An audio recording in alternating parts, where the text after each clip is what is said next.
being authentic is key. However, living intentionally is different.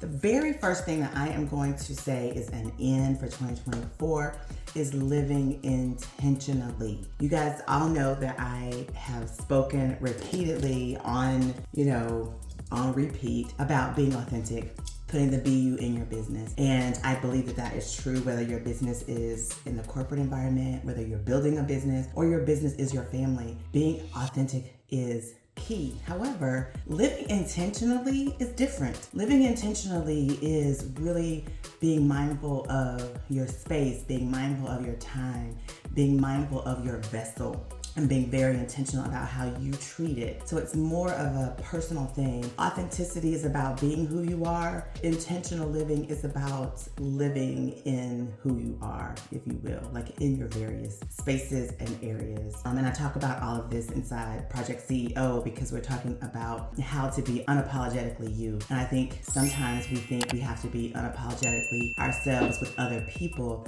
but really living intentionally is being unapologetically you in your space, whatever that space is. And so I want to, for this year, really lean into living intentionally in my space and in my surroundings, and super excited about it. I'll tell you about one of the things that I'm going to be sharing with you this year a little bit later when I talk about something else that is going to be in this year. But for now, living intentionally in my space. So I'll be using my spaces more efficiently. What else do I have here? Spending time with the people I love and being present. This Christmas, I decided when my daughter came home from school that I was going to be very present with her because she doesn't come home quite as often. She's a junior now. So I typically shut down around the middle of December. And by shut down, I mean I stopped filming and creating original content, and that's when we start our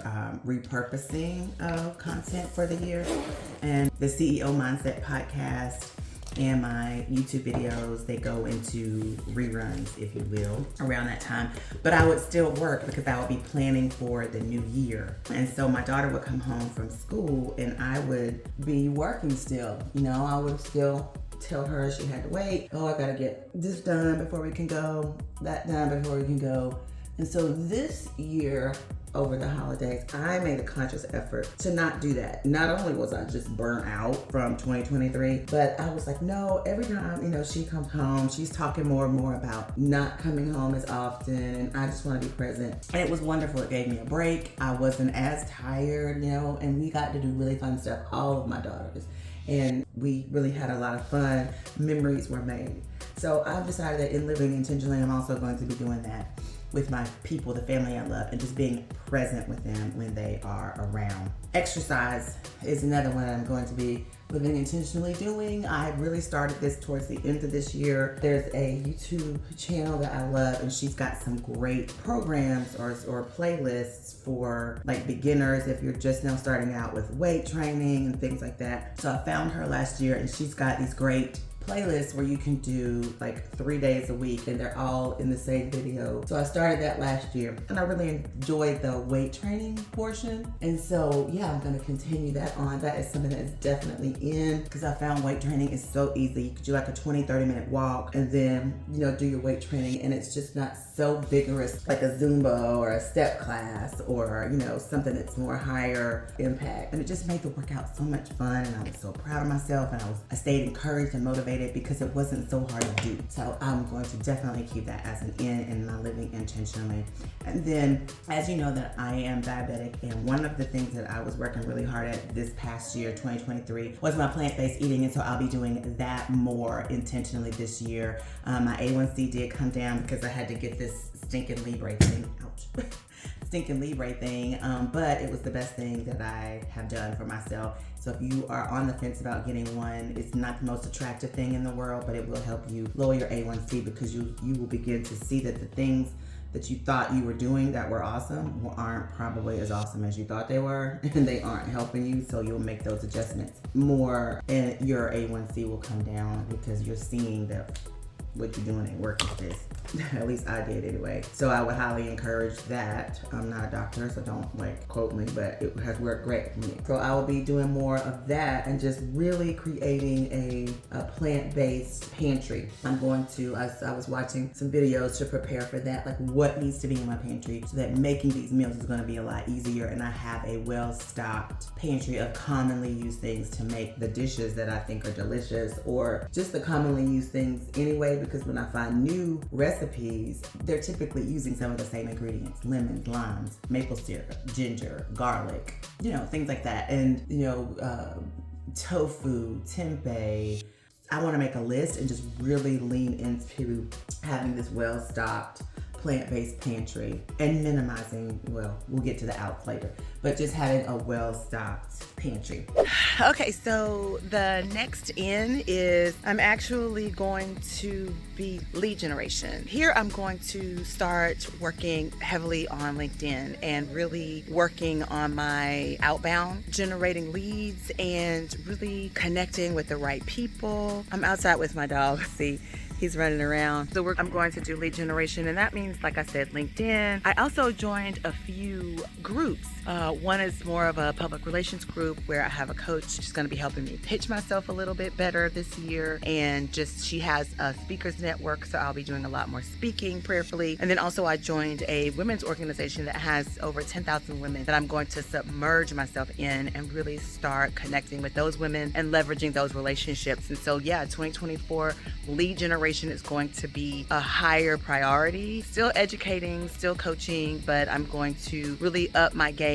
I've actually just gotten a huge contract for the year, at least for the next 6 months. And so I want to keep that momentum going. So I will be working on that in LinkedIn and in these organizations that I joined. So a definite end is lead generation. All right, so I'm in my closet now trying to get all comfy, after church. But the next thing that is going to be an end this year is dressing for the day. Right now, in all of 2023, I would get up. If you've been inside Project CEO, which you really should be, I talk about having a system, schedule, strategy, things of that nature. And part of your schedule is having that personal time. And so for my personal time, it's typically when I am doing my workout, and that's at the beginning of my workday. And so what I would normally do is have on my workout clothes, and I would go work out, and then I would just be in workout clothes the rest of the day. But that is not conducive for the type of productivity I need to have, because I film, I record podcasts, I interview people, and sometimes I have impromptu meetings. So I am going to now, one of my ends is going to be getting dressed for the day. So I will get up, I'll still do all the things as normal, but instead of staying in my workout clothes all day, I'm going to put on an outfit for the day, put on my day makeup face,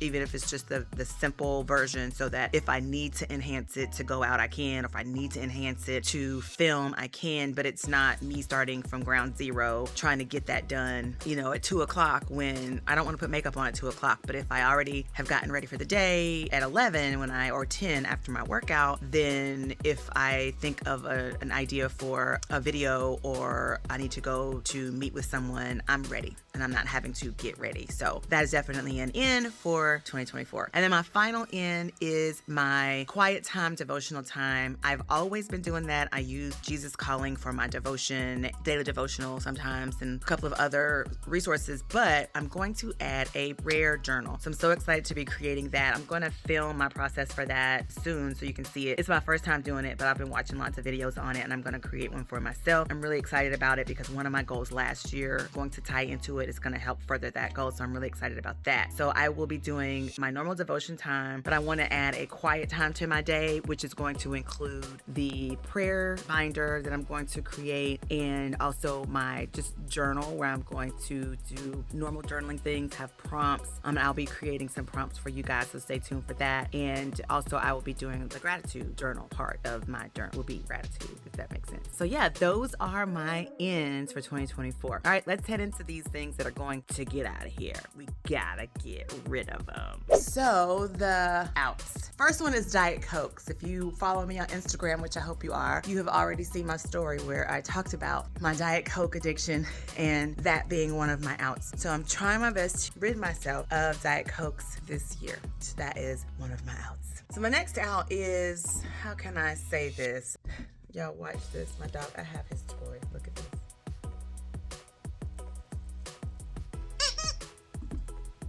how high you can jump. I'm trying to keep him having it so because he squeaks it.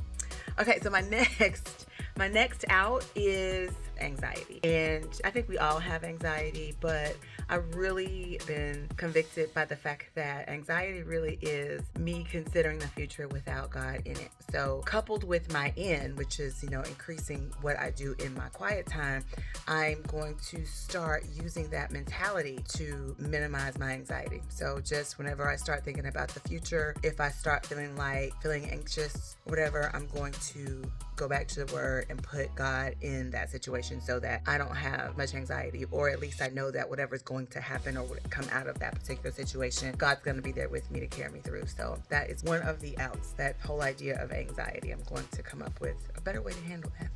My next out is bossing in the wrong stage. I have been working really hard in my business. I have been coaching a lot, and last year I created a quiz, the Stages of Bossing quiz, where I am helping people who are like I once was find the right target audience and start bossing in the right stage.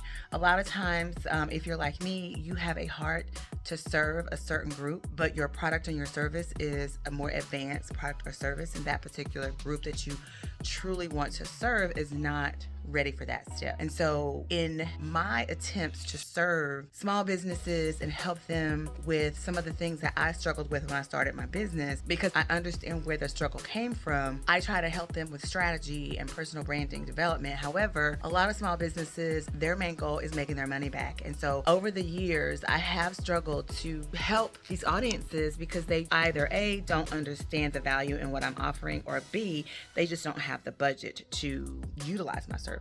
So I've done everything from create free content via my podcast and my YouTube videos to creating download products and lead magnets that they can use to help jumpstart or become a catalyst for their do-it-yourself project and helping themselves. But the truth of the matter is I have been told for years that my coaching services really are corporate level and that I should be working on getting corporate clients to come in and do training. And so I am going to stop bossing in the wrong stage.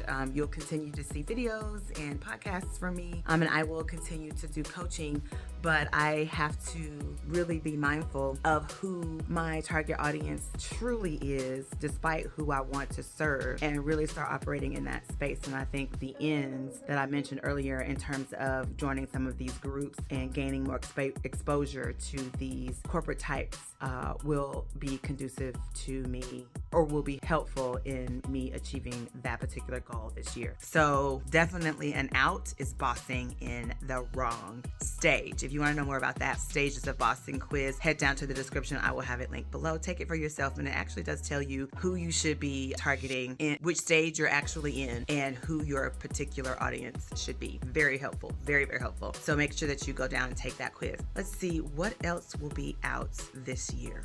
The final out this year might cut some people deep, but it is my free discovery call is out. But here's why. I want you to hear me on this, because I truly want to help everybody. And so it's to my detriment. So I'm trying to save myself here, and this is what I mean. So right now, when I do my discovery calls, they are free. You can get a time on my calendar, and we will sit down for 30 minutes and talk about where you think your challenge is, and I will sort of, give you some points or kind of give you some assistance. The trouble is, I am a giving, serving person. And so what has happened, and I just recognized this year, is that in me doing a discovery call with the people that are booking, I find that I'm giving so much information that they don't have to use me for my services. So it's defeating the purpose. The point of a discovery call is to find out what your problem is, give you just enough to wet your whistle so that you will want me to help you. So I am supposed to close a deal. Basically, the discovery call was a lead generator. I was supposed to close the deal and actually get paid clients. The problem is that I give away too much, y'all. I give away so much. These 30-minute discovery calls turn into 45-minute to an hour coaching calls where I am literally giving away information. And so you could take what I'm sharing with you and run with it and do the thing and completely leave me out of the process, and therefore I'm not making any money from the discovery calls. So here's what I decided to do. To make it mutually beneficial, I am going to stop, this is an out, free discovery calls. Stop that. But what I'm going to do instead is I'm going to charge for the discovery call. But if you decide to book me to help you with the strategy or the help or advice that I give you, I will deduct the amount you already paid from the actual service or products. Okay? So I think that's a win-win. If you do the discovery call with me, you pay the discovery call price, but when I give you the ideas and we're sitting down talking and I give you a plan, if you use Marketing Matrix Agency to fulfill that plan, then whatever your total comes out to in your invoice for those services, I will deduct the amount of money that I charged you for the discovery call. So yeah, it has to be done, guys. I'm sorry. I give away so much.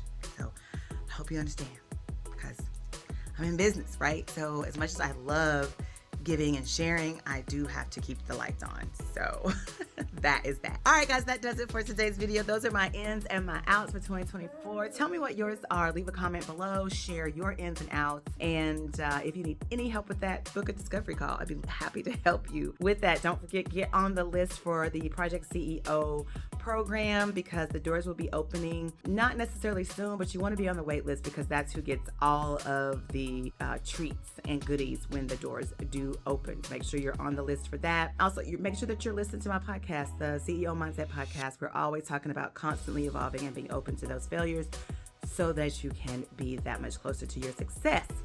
Thank you so much for watching the video today. This is the first video of 2024, and we're going to keep it going. Please, also, I will leave a form down below so that you can tell me what types of videos you would like to see this year as it relates to being unapologetically you, developing a personal brand, leading intentionally or living intentionally, or developing a personal style that speaks your brand's narrative. I'd be happy to talk on those subjects as well. And I forgot to tell you, one of the things that I will be doing that is I didn't share, is I have two amazing new series that are going to start this year, and one is about personal style and the other one is about living intentionally. So be sure to subscribe to the YouTube channel so that you don't miss when I start talking about those particular series. I think you're going to enjoy them, because so many times people talk about, living intentionally, or they talk about personal branding, or they talk about personal style, but they don't really show you how. I've heard that so much in 2023. Everybody tells you the what and the why, but nobody tells you the how. And that's what we're going to be doing in those two series this year. So make sure you subscribe. All right. See you next time, guys. Bye.